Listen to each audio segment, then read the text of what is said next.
But without Kelvin cycle, there will be no sugar formation or glucose formation in plants.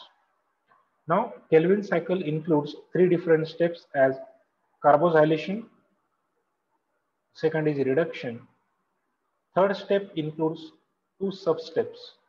First is a synthesis and second is regeneration. So अशा total 3 steps आहेत. तिसऱ्यामध्ये परत 2 सब steps आहेत.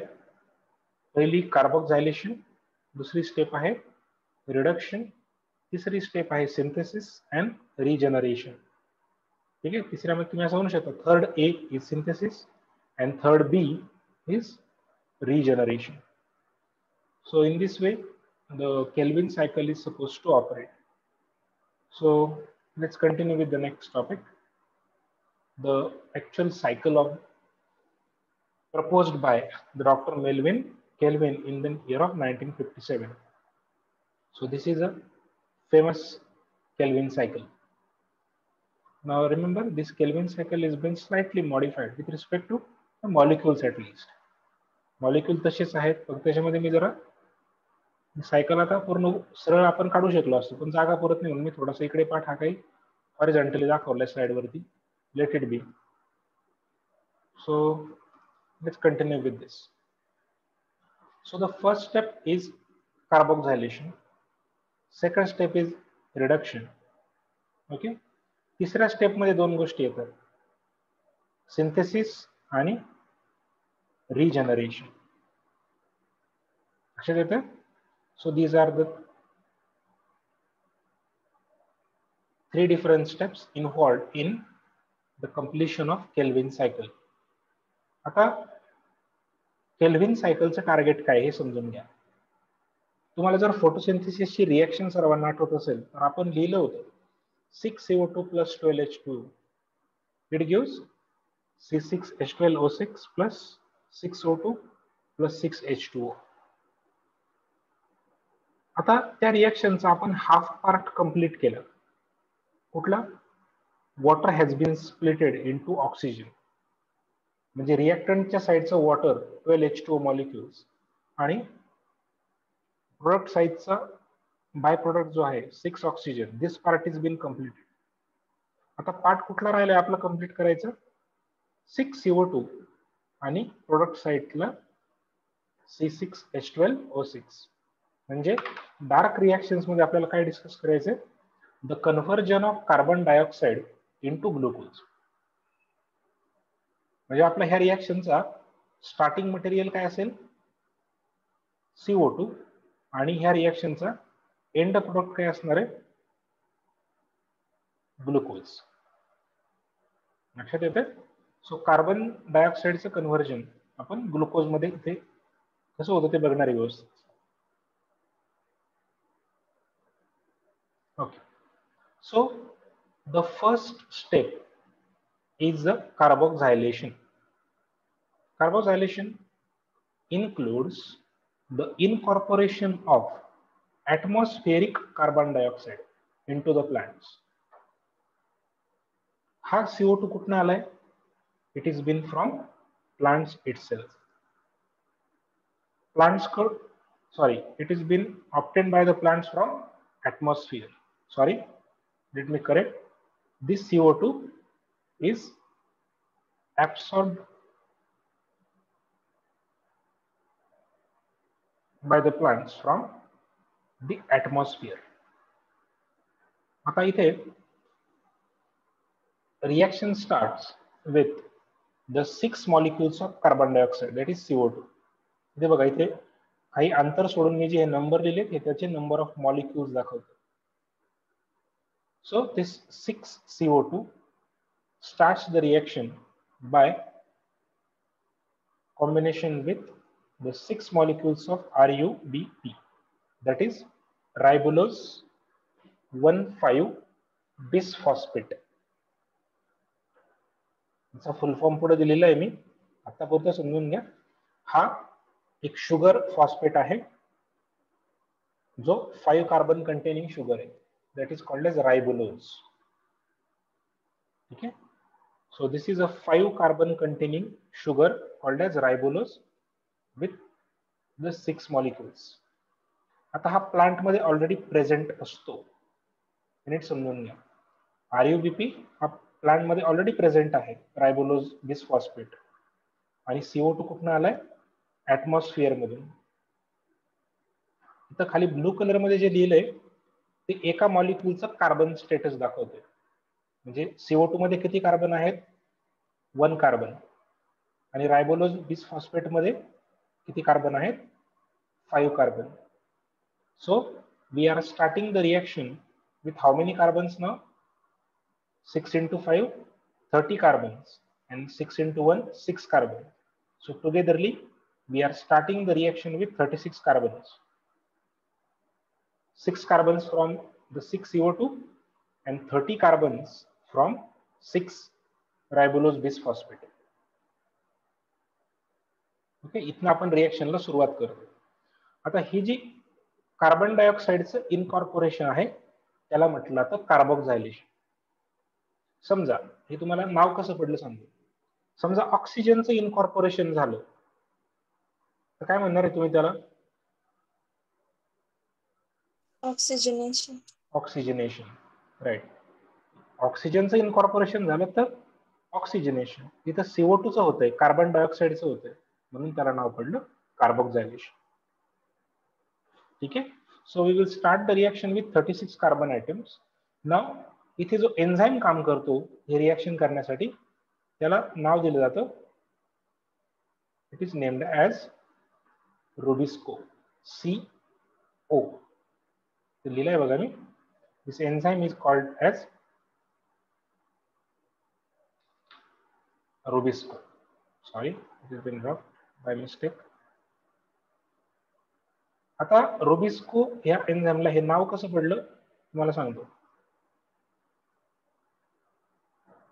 Substrate घ्यायचा, that is RuBP, that is ribulose 1,5-bisphosphate, आणि त्याचं तो कुठलं काम करतो? कार्बोक्झायलेशन आणि ऑक्सिजनेशन. हा एन्झाइम आहे Rubisco, RuBisco. So this enzyme has a great affinity for CO2 as well as oxygen also. ते आपण नंतर घेणार आहोत. तो फार इंटरेस्टिंग पॉइंट आहे ऑक्सिजनची अफिनिटी. तरी ते 6 CO2 आणि 6 RuBP यांचं कार्बोक्झायलेशन होतं. And there is a formation of now one very stable product of the reaction, first stable product of the reaction, PGA. PGA चा फुल फॉर्म आहे फॉस्फोग्लिसरिक ऍसिड. PGA चा फुल फॉर्म काय आहे? Phosphoglyceric acid. हा sugar 3 carbon containing phosphate sugar आहे. So याच्यामध्ये 3 carbon असतात एका मॉलिक्यूल मध्ये. असे किती मॉलिक्युल्स तयार झाले? There is a formation of 12 molecules. Now why 12 molecules हा प्रश्न येतो परत. Because you need to balance the reaction. Look, you have started with how many carbons? 36. Okay, now there are 12 molecules of 3 carbons each. So again you have how many carbons remain? 36. लक्षात आलं? So you always need to count those number of carbons. It is very important. Okay. So this is all about the first reaction. आता याला C3 pathway नाव का पडलं ते सांगतो मी तुम्हाला. हा फॉस्फोग्लिसरिक ऍसिड जो आहे तो 3 कार्बन कंटेनिंग कंपाउंड आहे, जो पहिला स्टेबल प्रोडक्ट आहे या रिएक्शनचा. इंटरमिजिएट तयार होतं त्याचा आपण इथे विचार करत नाही. Okay, so this is the first stable product. इथपर्यंत ही रिएक्शन समजली का तुम्हाला व्यवस्थित सर्वांना?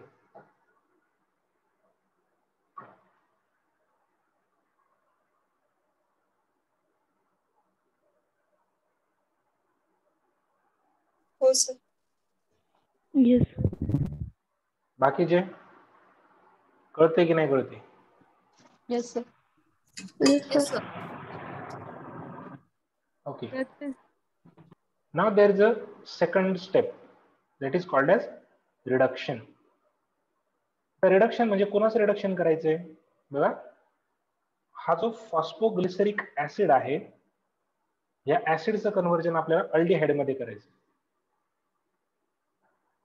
इथं हे बघा, इथे डायरेक्टली इथे लिहिलाय मी तो रेड कलर मध्ये. इथे दिसतोय का? PgAl हा सुद्धा 3 कार्बन कंटेनिंग कंपाउंड आहे. हे जे कन्व्हर्जन होतं त्याला म्हटलं जातं रिडक्शन. रिडक्शन म्हणजे काय? Conversion of phosphoglyceric acid into phosphoglyceraldehyde. So ऍसिडचं कन्व्हर्जन अल्डिहाइड मध्ये होते, that is called as reduction. मग आता रिडक्शन साठी रिड्युसिंग पॉवर्स पाहिजेत आपल्याकडे, and those reducing powers are the ATPs and NADPH. So this reaction requires the huge amount of energy. That means reduction of 12 molecules of phosphoglyceric acid into 12 molecules of phosphoglyceraldehyde requires the 12 ATP molecules and 12 NADPH molecules. म्हणजे 12 ATP आणि 12 NADPH इथं consume होतात for the conversion of this 12 molecules of PGA into 12 molecules of PGAl. He step झाली इथे. आता हे 12 ATP आणि 12 NADPH कुठून आले? Can you guess?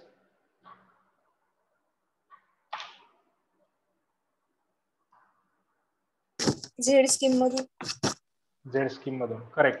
At the end of ETS or electron transport system there is a formation of NADPH and ATPs.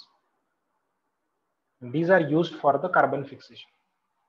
म्हणजे light energy जी chemical energy मध्ये convert करून ठेवली होती in the form of ATP आणि NADPH, that is being used here for this reduction. या गोष्टीसाठी light energy लागते. कळतंय का फोटोसिंथेसिस मध्ये काय होते? सो ATPचं ब्रेकडाऊन होतं ADP आणि PI मध्ये. NADPHचं ब्रेकडाऊन होतं NADP आणि H+ मध्ये. And there is a formation of 12 molecules of phosphoglyceraldehyde. तो कसा लिहिलाय बघा, इथे लिहिलंय PGAl. दिसतंय का? इथे मार्क करतोय बघा. आता हा सुद्धा 3 कार्बन कंटेनिंग कंपाउंड आहे, म्हणजे परत इथं 36 कार्बन ऍज इट इज राहिले स्टेबल. ओके, नाव इथे जे 12 मॉलिक्युल्स तयार होतात फॉस्फोग्लिसरल्डिहाइडचे, त्याच्यापैकी याची एक प्रॉपर्टी आहे फॉस्फोग्लिसरल्डिहाइडची की तो एक इंटरमिजिएट कंपाउंड जो आहे त्याच्यामध्ये एक इंटरकन्व्हर्जिबल होऊ शकतो. म्हणजे there is a continuous interconversion between phosphoglyceraldehyde and DHAP. बघा हे 2 मॉलिक्युल आता ऍड करतोय. काल हे राहिलं होतं घ्यायचं, त्याच्यामध्ये आज मी ऍडिशन केली. सो DHAP म्हणजे डायहायड्रॉक्सी ऍसिटोन फॉस्फेट. आता हा कुठून आला? It is actually derived from the glyceraldehyde. There is a enzyme called as isomerase which interconverts म्हणजे ग्लिसरॉल्डिहाइडचं कन्व्हर्जन DHAP मध्ये होतं, परत DHAPचं कन्व्हर्जन ग्लिसरॉल्डिहाइड मध्ये होतं. So there is a continuous interconversion between these two molecules. या दोन molecule मध्ये continuous interconversion होत राहतं. ओके, ही स्टेप कळली? Yes, sir. Please remember this. याचा सिग्निफिकन्स पुढे सांगतो मी, पण नेहमी लक्षात ठेवा that this phosphoglyceraldehyde undergoes interconversion into DHAP, that is dihydroxyacetone phosphate, by the enzyme isomerase. आता दोन स्टेप कंप्लीट झाल्या. Now what is the next step? It is synthesis. First A step is synthesis and B step is regeneration.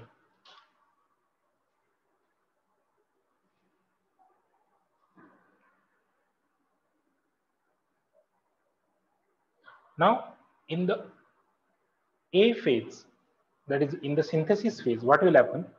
आता इथे जे 12 molecules तयार झाले फॉस्फोग्लिसरॉल्डिहाइडचे, जसं मी rough करतो सगळं, आपण फोकस ठेवू कशावरती. बघा, या फॉस्फोग्लिसरॉल्डिहाइड पासून मी 2 एरोज ड्रॉ केले, म्हणजे हे 12 मॉलिक्युल्स डिव्हाइड होतात 2 आणि 10 मध्ये. लक्षात आलं? बघा, त्याच्यापैकी आता या ग्लिसरॉल्डिहाइडचे जे 2 मॉलिक्युल्स इथं हा एरो दाखवला, दिसतोय का? लुक दिस.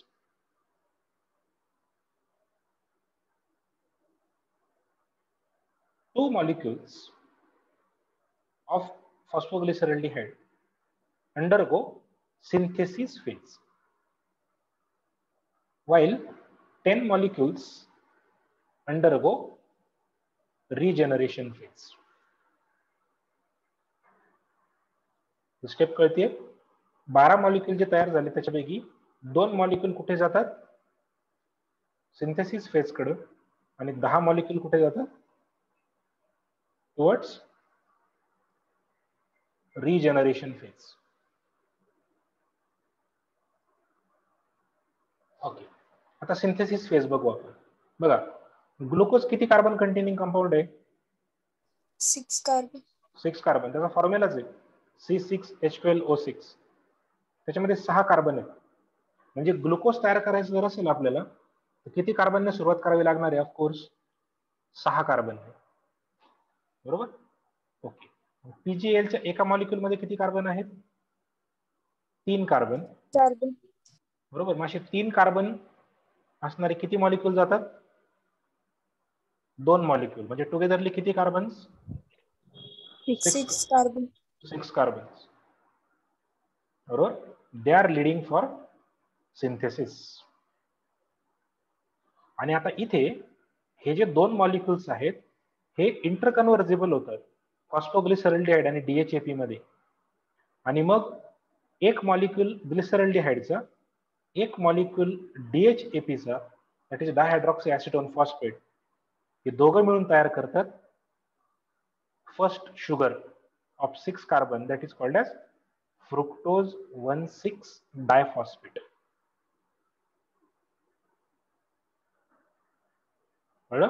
फ्रुक्टोज 1,6 डायफॉस्फेट हा कशापासून तयार होतो? हे जे 2 मॉलिक्युल तयार झाले बाजूला झाले,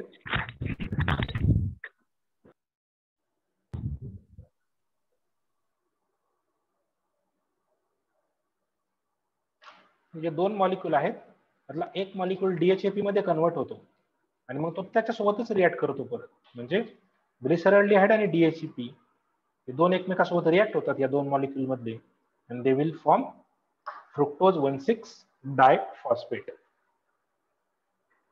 आता आपल्याला फ्रुक्टोज 1,6 डायफॉस्फेट पासून ग्लुकोज तयार करायचा आहे. Therefore you need to remove 1 phosphate group. Sir नाही कळत ती स्टेप, परत सांगा. नाही कळली? ओके. बघा, 12 मॉलिक्युल जे आहेत PGL चे, याच्यापैकी 2 मॉलिक्युल कशाला जाणार आहेत? सिंथेसिस. आता याच्या आधी मी एक गोष्ट सांगितली होती की फॉस्फोग्लिसरॉल्डिहाइड हा डायहायड्रॉक्सी ऍसिटोन मध्ये इंटरकन्व्हर्जेबल असतो. बरोबर? हे लक्षात आहे? येस. ओके. आता बघा, फॉस्फोग्लिसराइडचे किती मॉलिक्यूल चाललेत? 2.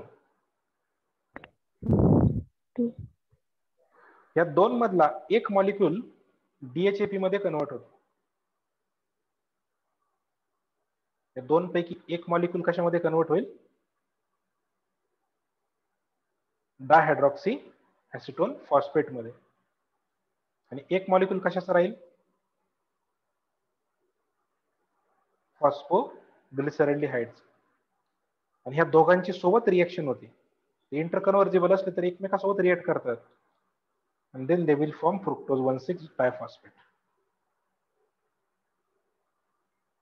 कळतंय? Yes. Okay. Now, within the next step, we will remove one of the phosphate group. इथे बघा, एक inorganic phosphate remove केलं. So now this 1,6 diphosphate is now converted into fructose 6 phosphate, 6 carbon sugar. It again undergo isomerization and then it will form glucose 6 phosphate, that is 6 carbon. And again there is a removal of this extra inorganic phosphate, so that finally there is a formation of the glucose only, that is 6 carbon containing compound.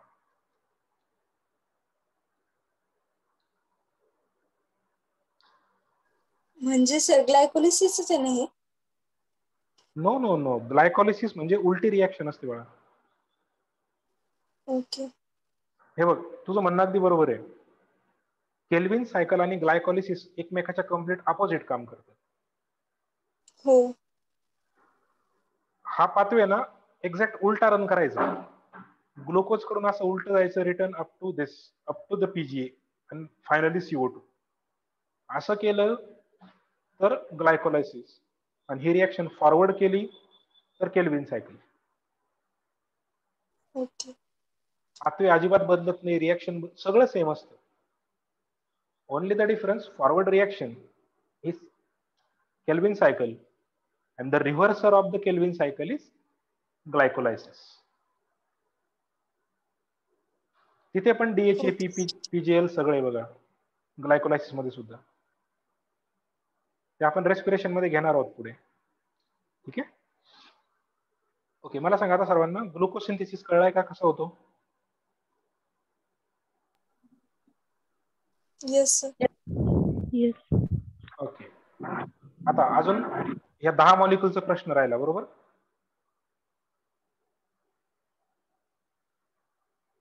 These 10 molecules are going for regeneration process.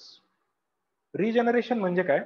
सरळ सांगतो, फॉस्फोग्लिसरॅल्डिहाइड जो आहे, या फॉस्फोग्लिसरॅल्डिहाइडचं conversion परत एकदा आपल्याला इथे रायबोलोज bisphosphate मध्ये करायचंय. कशासाठी? ही सायकल कंटिन्यू ठेवायची आपण. कारण एकदा 6 CO2 फिक्स करून झाले, पण परत दुसऱ्या वेळेस येणारे 6 CO2 फिक्स करण्यासाठी परत तिथे बिसफॉस्फेट पाहिजे, रायबोलोज बिसफॉस्फेट पाहिजे. Therefore, इथे यूज झालेले जे 6 RUBP आहेत, these are again regenerated back through this 10 molecules of glyceraldehyde. बघा इथे किती कार्बन आहेत? 30 कार्बन. इथं 10 मॉलिक्युल म्हणजे परत एकदा किती कार्बन झाले? 30 carbons. It's a clear regeneration process. आता हे रिएक्शन एकदाच होत नाही. There are many more intermediate compounds. इथे खूप सारे शुगर्स तयार होतात, जसं की इरिथ्रोज 4 कार्बन टेट्रोज तयार होतो, झायल्युलोज नावाचा पेंटोज तयार होतो, रायबोलोज पेंटोज तयार होतो, सिडोहेप्टुलोज नावाचा 7 कार्बन कंटेनिंग शुगर तयार होतो. There are round about 4 intermediate sugars are form. ते आपण पुढे डिटेलमध्ये घेऊया. बट या रिएक्शन पुरतं एवढं सफिशियंट आहे. तिथे there is a formation of around 4 different intermediate sugars, and step by step there is a formation of one 5 carbon containing compound called as ribulose monophosphate. म्हणजे फायनली इथं 6 मॉलिक्युल्स तयार होतात RUMP चे. RUMP म्हणजे रायबोलोज monophosphate. हा compound महत्वाचा आहे, जिथं 5 कार्बन आहेत 6 मॉलिक्युल्स. आता हा मोनोफॉस्फेट आहे, आपल्याला काय पाहिजे, बिसफॉस्फेट म्हणजे बायफॉस्फेट डायफॉस्फेट पाहिजे. मग याचं फॉस्फोरायलेशन होतं आणि त्या फॉस्फोरायलेशन साठी लागणारा जो फॉस्फेट ग्रुप आहे that is been again donated by another 6 molecules of ATP. म्हणजे इथं ॲडेनोसिन ट्रायफॉस्फेटचं ब्रेकडाऊन होतं इंटू ADP and PI, आणि तो रिलीज झालेला जो PI आहे that is been used for the phosphorylation of this RUMP into bisphosphate. म्हणजे monophosphate is converted into bisphosphate. So there is again utilization of the 6 ATP molecules, and now you will find that this 6 ribulose 1,5 bisphosphate is regenerated once again, which is ready for the next cycle. हा पुढच्या cycle साठी परत ready असतो पुढचे carbon fix करण्यासाठी. So in this way the Kelvin cycle operates, and there is a synthesis of the one molecule of glucose from 6 molecules of CO2. म्हणजे प्लांटने स्वतःचे CO2 खर्च नाही केले, ऍटमॉस्फिअर मधून 6 कार्बन घेतले होते, त्यात 6 कार्बनचं कन्व्हर्जन ग्लुकोज मध्ये केलं, स्वतःचे 30 कार्बन फक्त सायकल मध्ये फिरून आणले without any loss of the carbon within the kelvin cycle. आणि ह्या सगळ्या प्रोसेससाठी आता एनर्जी किती लागली त्याचा आपण काउंट करूया. NADPH किती लागले, 12 NADPH. हे लक्षात ठेवायचं व्यवस्थित, हा प्रश्न MCQ साठी फार फेवरेट आहे.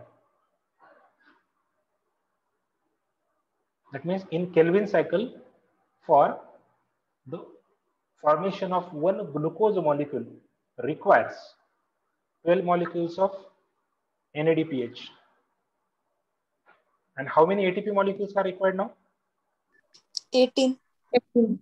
18 ATPs. रिडक्शन स्टेप मध्ये 12 ATP आणि रिजनरेशन स्टेप मध्ये 6 ATP, अशा टोटल 18 ATP लागतात. म्हणजे आता याचं जर मला डिटेल तुम्हाला सांगायचं ठरलं तर कसं होतंय बघा, हे for the formation of one glucose molecule energy required is 18 ATPs and 12 NADPH. आणि दुसरं अजून काय काय लागते यासाठी, it requires 6 CO2 molecules additionally. So this is a complete outline of the Kelvin cycle or C3 pathway. Is it okay? Yes. Yes, sir. If you understood this, very fine. त्याचं आपण थोडंसं थेरॉटिकल पार्ट बघूया. आता मी आता जे explain केलं ना तुम्हाला तेच थेरॉटिकली पटपट सांगतो, आता वेळ घालवणार नाही याच्यामध्ये. मग इथे लिहिलंय atmospheric CO2 is bound to RUBP, that is ribulose 1,5 bisphosphate. जे तुम्हाला सगळ्याचे आता फुल फॉर्म बघायला मिळतील, व्यवस्थित वाचून घ्या ते. Ribulose 1,5 bisphosphate. नाव एन्झाईम कुठला इन्व्हॉल्ड आहे याच्यामध्ये, एन्झाईम इन्व्हॉल्ड इज रुबिस्को. रुबिस्कोचा फुल फॉर्म आहे RUBP कार्बोक्झायलेज ऑक्सिजनेज. सबस्ट्रेट जो आहे आपला तो रायबोलोज 1,5 bisphosphate. ठीक है. Now there is a formation of 12 molecules of 3 carbon compound called as phosphoglyceric acid. याला ना शॉर्ट फॉर्म मध्ये 3PGA असं पण म्हणतात. या मॉलिक्यूलचं दुसरं नाव आहे, फक्त PGA लिहा किंवा 3PGA लिहा, दोन्हीही बरोबर आहेत. हा 3 म्हणजे फॉस्फेटची पोझिशन दाखवतो, नंबर ऑफ मॉलिक्युल्स दाखवत नाही. कळतंय? 3PGA म्हणजे ग्लिसरिक ऍसिडच्या थर्ड कार्बन वरती फॉस्फेट ग्रुप प्रेझेंट आहे, असं त्याचा अर्थ होतो. सो रिएक्शन बघा काय, 6 CO2 plus 6 RUBP in presence of Mg2 plus as a cofactor and Rubisco as an enzyme. Sorry, there is a formation of 12 molecules of 3-PGA. ही झाली पहिली step, carboxylation. Is it okay?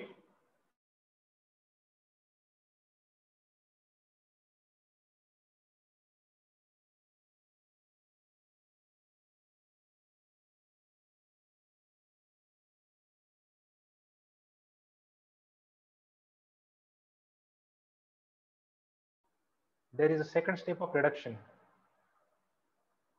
Reduction, that means conversion of 3-PGA into 3-phosphoglyceraldehyde. हे subsequent steps मध्ये होतो, 2 step याच्यामध्ये येतात. Directly conversion नाही होत. पहिलं कन्वर्जन असं होते बघा, phosphoglyceric acid is phosphorylated using ATP. आधी एटीपी त्याला फॉस्फोराइट करतं, म्हणजे तिथे 1,3-डायफॉस्फोग्लिसरिक ऍसिड तयार होतो. याचं रिडक्शन होतं using NADPH. So there is a formation of phosphoglyceraldehyde with the release of inorganic phosphates. इथं असं पण लिहिलंय बघा मी खाली, some part of the glyceraldehyde is interconvertible into dihydroxyacetone phosphate, that is called as DHAP. So this is the net reaction.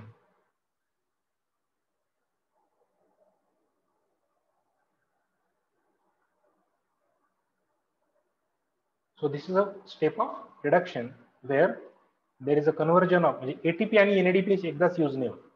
आधी ATP use होतात, दुसऱ्या step मध्ये NADPH यूज होतो, and finally there is a formation of phosphoglyceraldehyde at the end of the reaction. इथे पण हे 12 molecules तयार होते.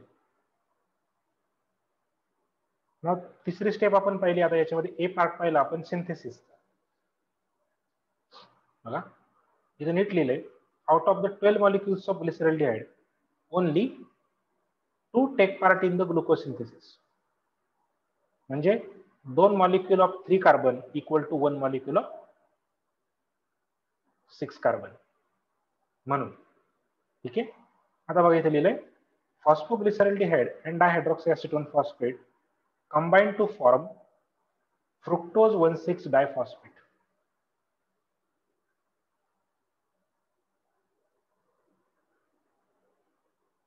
Now there is isomerization of fructose 1,6-diphosphate into glucose 6. Glucose 6-phosphate undergo dephosphorylation to form glucose. So this is the complete net reaction given here. Now regeneration is the phosphoglyceraldehyde successively stepwise is converted into RUMP, and which is then phosphorated by ATP to form ribulose 1,5-bisphosphate once again. Intermediate तयार होतात ते आहेत इरिथ्रोज, झायलुलोज, ribose, pseudoheptilose, etc. ठीक है. This is all about the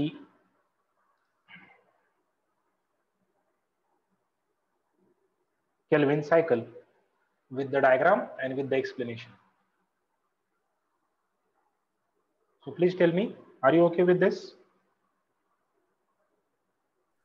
Yes, sir. Yes. Okay, good. So this is a complete explanation for the Kelvin cycle. एकच minute राहिला lecture संपायला, परत रिजॉइन करा. लेक्चर मध्ये थांबलं